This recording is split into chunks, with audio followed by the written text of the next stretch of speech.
Artículo de geoengineeringwatch.org publicado el 13 de mayo del 2014. La geoingeniería está destruyendo la capa de ozono. Entonces, ¿cuán mal se puede poner la situación? Justo cuando parecía que las noticias relacionadas con la geoingeniería no podían ser peores, vemos que no solo sí pueden, sino que decididamente lo son. No se está informando de niveles de rayos ultravioleta que escapan de las gráficas. Hace ya tiempo que sabemos que los niveles de penetración de los rayos ultravioleta han estado empeorando rápidamente debido a las actividades de la geoingeniería clandestina. Cualquier persona que esté un poco despierta y consciente se ha percatado de que el sol se siente de manera increíblemente intensa sobre la piel. La mayoría de las variedades de vida vegetal están mostrando al menos algunos síntomas de estrés. En muchas regiones, bosques enteros están declinando rápidamente y la situación continúa a empeorar día a día. Si bien la sequía extrema y las lluvias tóxicas debidas mayormente a las partículas de metales pesados utilizados por la geoingeniería están infligiendo mucho daño, mediciones recientes de radiación ultravioleta en California indican que hay un elemento en estas mortandades que es mucho peor de lo que creíamos, un nivel incomprensiblemente alto de radiación ultravioleta. Con la asistencia de una persona muy generosa y consciente de la situación, geoengineeringwatch.org ha adquirido un equipo de medición de rayos ultravioleta tope de gama, el cual ha sido puesto en las manos de un veterano de 40 años en mediciones ambientales con 20 años de experiencia en actividades relacionadas en el gobierno, y otros 20 trabajando como consultor privado. Lo que hemos hallado es absolutamente choqueante.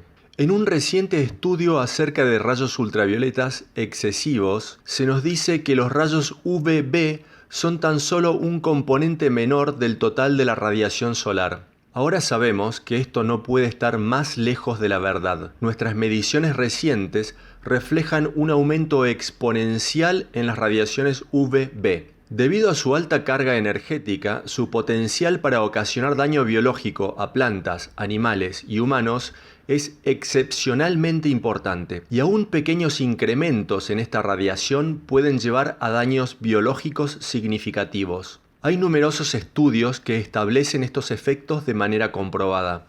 Esto es lo que se nos dice de manera, entre comillas, oficial sobre la radiación ultravioleta. Científicos de Harvard han descubierto de que tormentas de verano intensas pueden forzar vapor de agua a la normalmente fría y seca estratosfera mediante un proceso llamado inyección convectiva. La presencia de este vapor de agua, el cual normalmente se detiene en el límite entre la troposfera y la estratosfera, cambia el punto de la temperatura a partir del cual el ozono es destruido por químicos derivados de los gases clorofluorcarbonos, CFC, los cuales aún están presentes en la atmósfera a pesar de la prohibición internacional de su uso.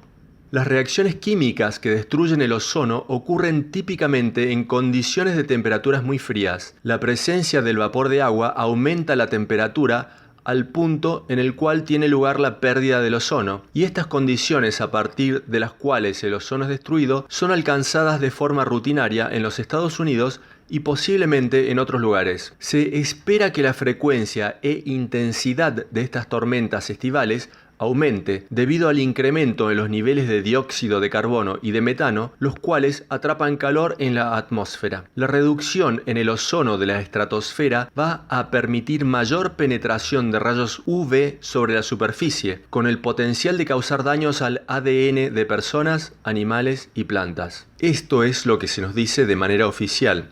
Ahora veamos los resultados de nuestros testeos. De acuerdo a agencias como la Organización Mundial de la Salud y una larga lista de organizaciones reconocidas gubernamentalmente como fuentes de información sobre los rayos ultravioleta como la NOAA, no más del 5% de la radiación UV que llega a la superficie de nuestro planeta debería ser UVB. El 95% restante debería ser UVA. Estas agencias luego afirman que los UVC debieran ser cero. ¿Qué han arrojado nuestros testeos? El porcentaje de UVB, la forma más letal de la radiación UV, ha escalado hasta convertirse en casi el 70% del total de rayos ultravioleta que alcanzan la superficie del planeta. Este es el caso en varios lugares donde se tomaron mediciones dentro de los Estados Unidos, y esto solo puede significar que la exposición total a rayos ultravioleta también ha aumentado drásticamente, haciendo esto que los niveles generales de rayos ultravioleta sean aún peores. Adicionalmente, nuestros testeos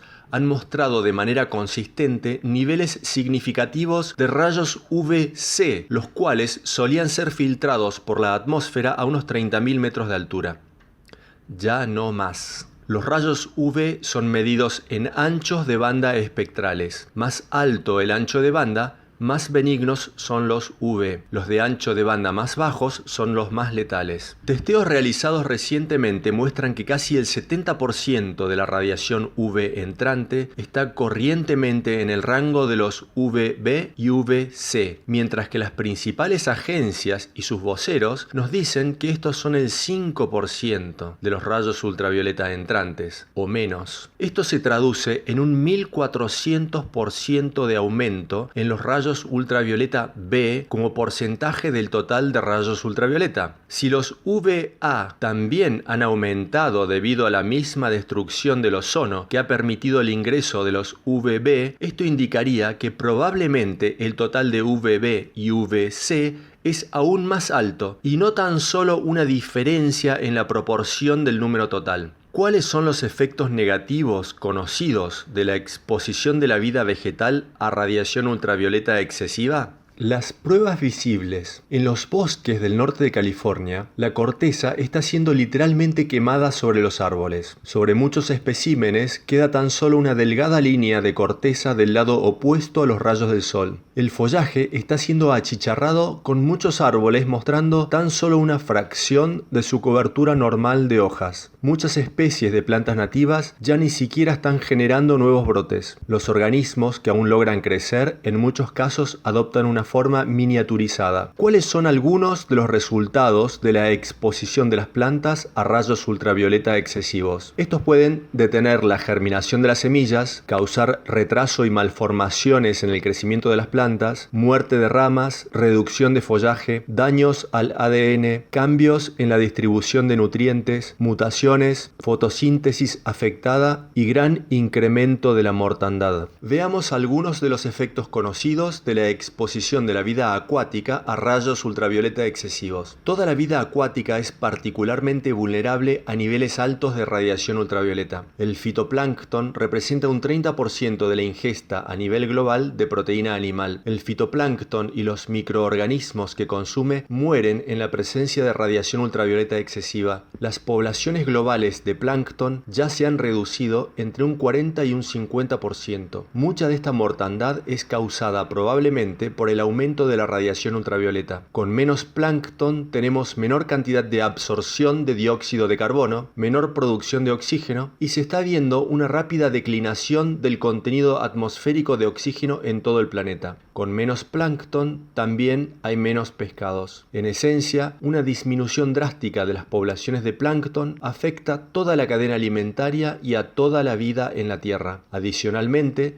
el exceso de radiación ultravioleta mata los arrecifes de coral, al igual que lo hacen las aguas calentadas y acidificadas por la incorporación del dióxido de carbono. Estos arrecifes son lugares de cría de muchas especies acuáticas cruciales, las cuales están en marcada declinación en todo el planeta. Algunos de los sabidos efectos del exceso de radiación ultravioleta en los humanos son daños al sistema inmunológico, daños al ADN, daños a la vista y la causa originaria de varias formas de cáncer. Los aerosoles liberados por la geoingeniería destruyen la capa de ozono. Esto no es especulación, es un hecho. Hay una montaña de datos científicos que confirman el efecto decimador en la capa de ozono por parte de estas partículas reflectivas de la luz en la parte superior de la atmósfera. Como advirtió uno de los creadores de modelos para la ingeniería del clima, Ken Caldeira, luego de analizar detenidamente los números de la, entre comillas, pantalla solar propuesta por Edward Teller, el rápido enfriamiento resultante de la estratosfera causa la formación de enormes nubes de hielo que atraen y concentran químicos destructores de la capa de ozono. Adicionalmente, emisiones altas en óxido de nitrógeno por parte de aviones cisterna dedicados a la dispersión de aerosoles y los más de 93.000 vuelos realizados en forma diaria por aviones comerciales atacan de forma directa a la capa protectiva de ozono de nuestro planeta. A pesar de que muchos de estos, entre comillas, estudios científicos no admiten que la geoingeniería ya está siendo llevada a cabo, este hecho no es difícil de confirmar para cualquiera que haga la más somera investigación,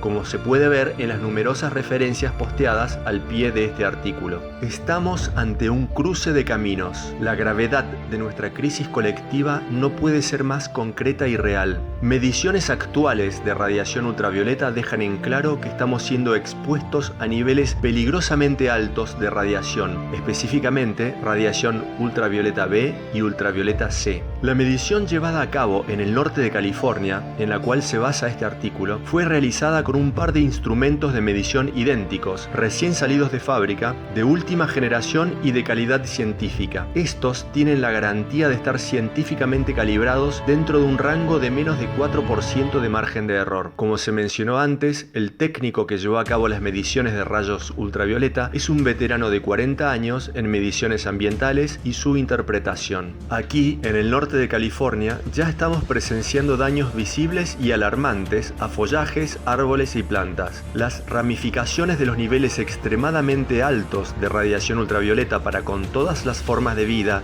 incluyéndonos a nosotros, son graves. En el camino de la extinción de las especies en el que estamos, nosotros seguimos en algún lugar de la línea. Estamos en la sexta gran extinción de la vida en el planeta.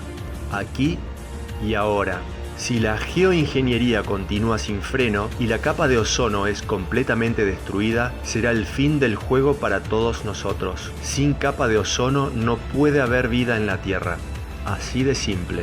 La geoingeniería a escala global está destruyendo todo el entramado de la vida en nuestro planeta. La geoingeniería está envenenando nuestro aire, nuestra agua y nuestros suelos. La geoingeniería está empujando a procesos atmosféricos cada vez más erráticos, resultantes del cambio climático de origen antropogénico, a lugares más allá del límite a partir del cual sobreviene el caos de secuencias de eventos impredecibles que tienen el potencial de retroalimentarse en su capacidad destructiva. La geoingeniería está interfiriendo en las corrientes aéreas y todos los patrones climáticos naturales, lo cual a su vez está alimentando ciclos de retroalimentación climáticos catastróficos, el más peligroso de los cuales es la liberación de hidratos de metano de la tundra ártica y del lecho marino. La geoingeniería está destruyendo el escudo estratosférico de la radiación solar, el cual protege toda la vida del planeta. ¿Es esto alarmismo?